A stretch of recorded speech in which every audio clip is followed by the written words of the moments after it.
Chris Hipkins. Thank you very much, Mr Chair. Mr Chair, this is where the rubber hits the road with this particular piece of legislation, and I'm looking forward to the very fulsome debate that's going to take place here.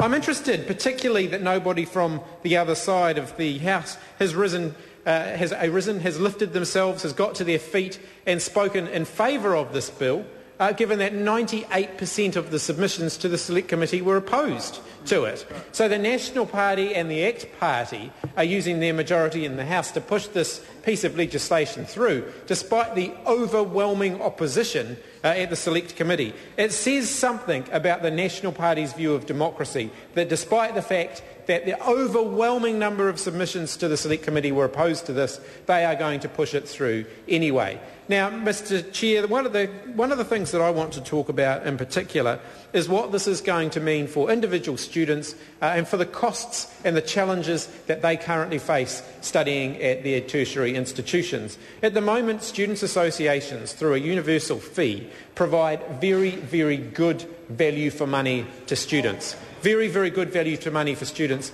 And what will happen under this legislation is that value for money will be eroded and students will probably end up paying more. But that's not something we're surprised about from the national government because actually, I'll prove it. Okay, Wayne Mapp says prove it. Easy. I'll easily do that. In 1999, when this issue was last debated, there was a referendum at all of the university and tertiary campuses. People got to choose whether it was going to be a voluntary membership system or a compulsory membership system. At Victoria University, the university decided that they would continue to provide many of the services that the Students' Association provided, even if the students had voted for voluntary membership. And they were going to do that by raising a levy to cover the cost of that. The levy that they were going to raise was more than the Students' Association levy was, because they didn't think that they could do it as cheap as the Students' Associations did. So it was going to cost students more to vote for voluntary membership than to keep a universal system of membership. They would receive fewer services. The level of service they received would be diminished, but they would pay more for it. So I think that's the proof that Wayne Mapp was just asking for. But I thank him for the question. I look forward to his next one, because if he keeps going along those lines, I'm sure we can have quite a rigorous debate about it. Because if we look at the evidence provided by Otago University, at Otago University they estimated that they had the help of 598 volunteers in 2009 who provided over 20,000 volunteer hours amongst them.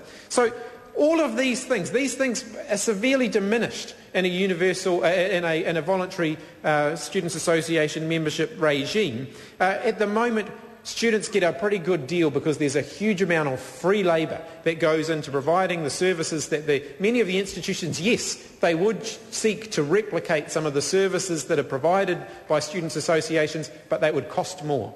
It would end up with students having to pay more to get less. So that's something that I think is really important, and I'm surprised that the government, at a time when students are already struggling, that they're not willing to address that issue. We shouldn't be surprised, because as my colleague Damien O'Connor has pointed out, they're loading up costs to everybody else at the moment. So what's loading up a few more costs onto students going to be for the National Act government? They don't really mind, they don't really care about that.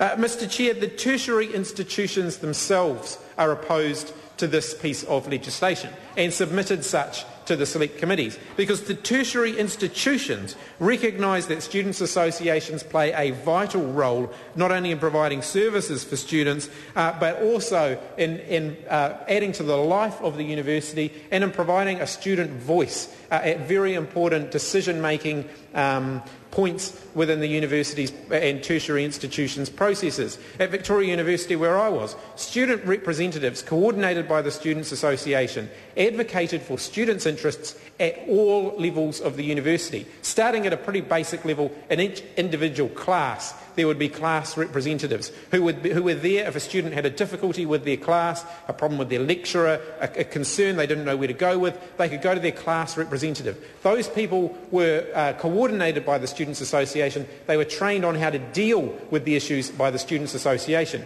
Moving up to the faculty board level, again, student representation there. organised by the Students' Association, going up to the academic board level. Mr Chair. Call Chris.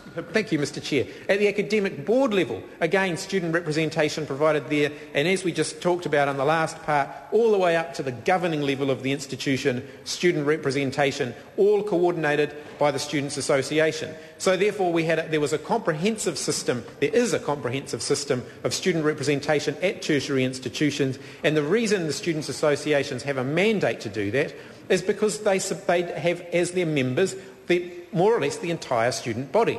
And we know that the students actually support that system of membership because when they were given a choice, in 1999 as to whether they wanted to continue with it, and overwhelmingly they said yes, we want to stick with that system.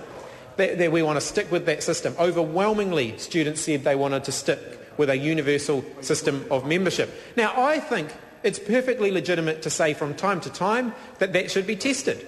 I'd have no problem.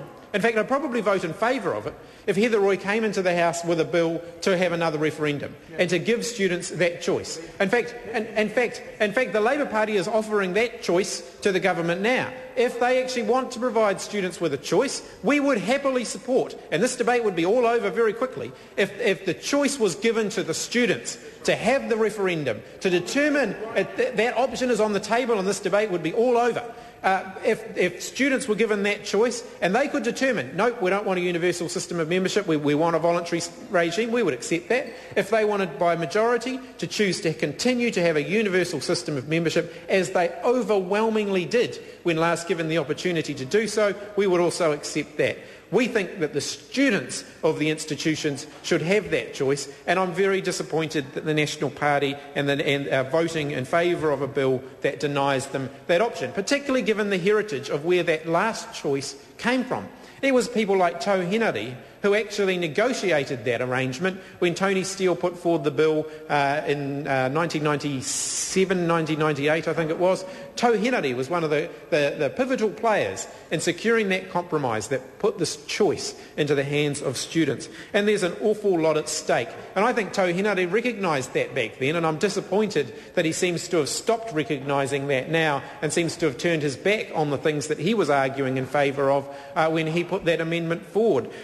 There are activities provided by students' associations that are vital to campus life, whether it's at a polytechnic, a university or a wānanga. We're talking about the clubs, we're talking about orientation, we're talking about services like student media, we've got the student newspapers, the student radio. In fact, the Minister for Tertiary Education himself, who went on to make millions of dollars in commercial broadcasting, started out in student radio. It was with the dollars and the money, from the students' associations that Stephen Joyce started on the ladder to making his great fortune. And so here he now wants to yank up the ladder behind him. Paula Bennett started, of course, her political career as the president of a students' association. I understand back then she used to claim to be a lefty back then before she went and joined up to the National Party. But another example, once again, of Paula Bennett saying, well, it worked pretty well for me, much like the training incentive allowance, but I'm just going to yank that opportunity away from other people. I'm going to take that away. It worked all right for me, and I don't really care about what happens to the people who come along behind me, because that actually is the position of the National Party. They are not interested in everybody else. They're not interested in the people on Struggle Street. They're not interested in the people trying to pull themselves up by their bootstraps. They are interested in themselves and their mates, and they're not interested in ordinary hard-working Kiwis. And the university and tertiary students provide great examples of people who are working hard to further themselves, to lift themselves up, and this government wants to constantly try and pull the rug out from under them. This is a very bad bill. This is a bad bill that robs students of many of the vital supports that they have come to accept. Wayne Mapp has just called me communist for arguing. He's just, well, I'm not actually. Wayne Mapp lost the selection to Phil Goff in 1981 for a Labour Party nomination, and so he sits over there now because the Labour Party didn't want him.